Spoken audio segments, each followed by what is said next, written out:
The Epstein scandal refuses to die. Survivors promise to expose his powerful enablers, but no list has emerged. As fear and silence return, Trump hints at clemency for Ghislaine Maxwell, and Congress delays the Epstein files vote. Justice stalls. Power prevails.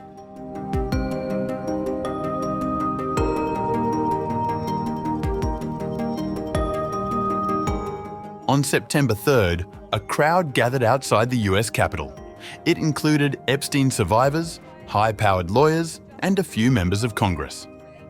California Democratic Congressman Ro Khanna and Kentucky Republican Congressman Thomas Massie held a press conference there to discuss their Epstein files transparency bill. The highlight of the conference was an announcement by an Epstein survivor, Lisa Phillips.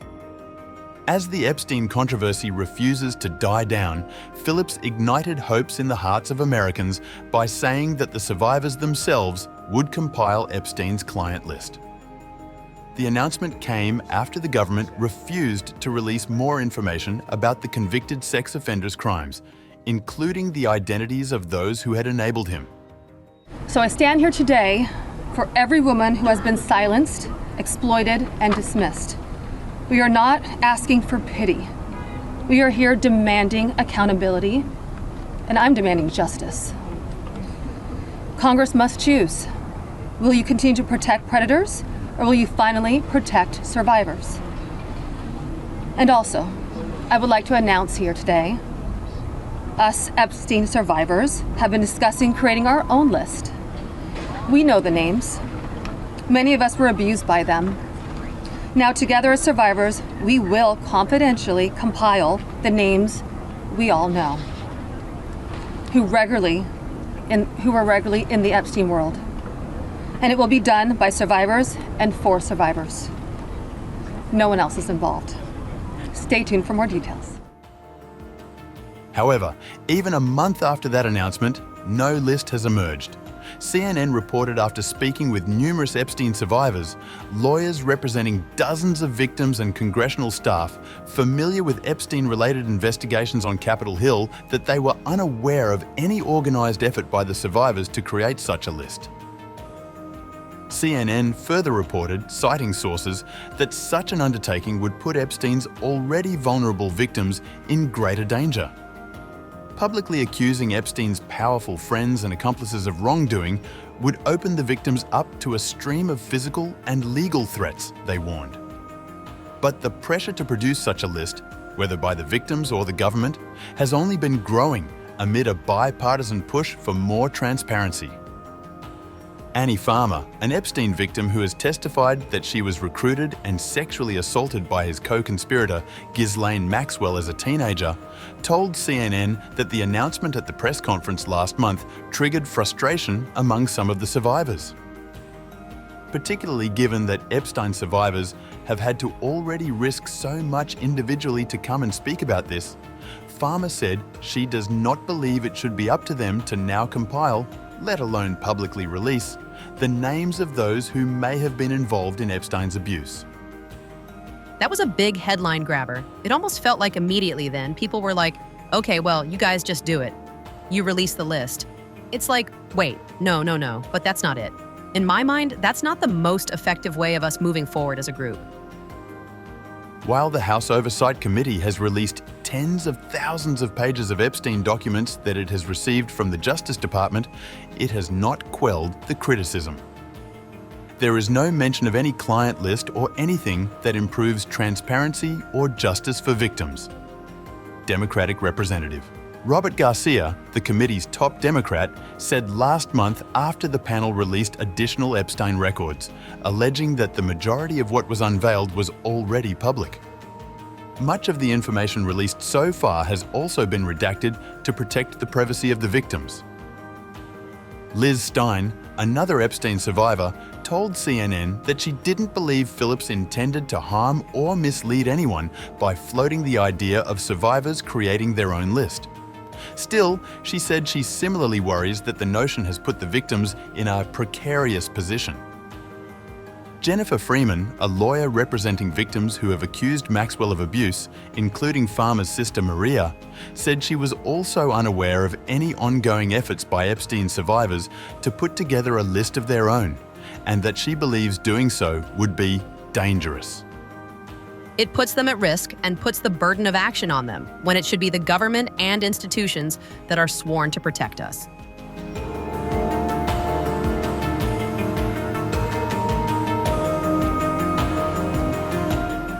US President Donald Trump, on October 6th, left the door open to a pardon for Ghislaine Maxwell, who was convicted of helping the late financier and convicted sex offender Jeffrey Epstein sexually abuse teenage girls. I don't know. I mean, I'd have to speak to the DOJ. I'll look at it. I have a lot of people have asked me for pardons. I call him Puff Daddy has asked me for a pardon. But she was convicted of child sex trafficking. Yeah, I mean, I'm going to have to take a look at it. I'd have to ask DOJ. I didn't know they rejected it. I didn't know she was even asking for it. Trump's statement came after the United States Supreme Court rejected an appeal from Ghislaine Maxwell, the imprisoned former girlfriend of Jeffrey Epstein, to have her sex trafficking conviction overturned. The top US court turned down Maxwell's bid on October 6th, keeping in place a decision by a lower court to allow her conviction to stand. The decision appears to leave a pardon or clemency from US President Donald Trump as the former socialite's only potential avenue for release. The Epstein case has dogged Trump and his Justice Department for months, creating upset among Trump's MAGA political base, which has been unusually critical of the administration for not releasing more information about Epstein's crimes and alleged associates.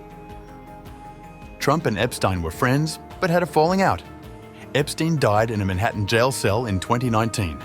Issuing a pardon to Maxwell would carry political risk for Trump. Both his supporters and his Democratic opponents have demanded that the administration release files from the Justice Department's Epstein probe.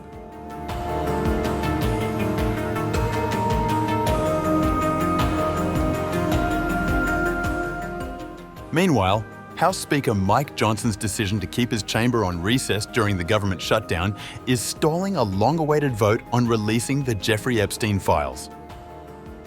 The delay of Representative Thomas Massey's discharge petition has fueled frustration among Democrats and even some Republicans who argue Johnson is keeping lawmakers out of town to avoid the politically charged vote.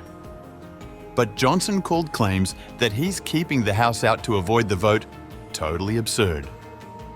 Democrats quickly accused Johnson of keeping lawmakers out of session to avoid a vote on the petition. Senate Minority Leader Chuck Schumer said at a press conference on October 3rd following Johnson's announcement, Johnson and the House Republicans care more about protecting the Epstein files than protecting the American people. Also, Representative Marjorie Taylor Greene, one of the 4 GOP signatories on the petition, told Axios in a statement on October 6th, The House has so much work to do. Why aren't we coming back in session? Not being in session certainly does avoid the Epstein discharge petition.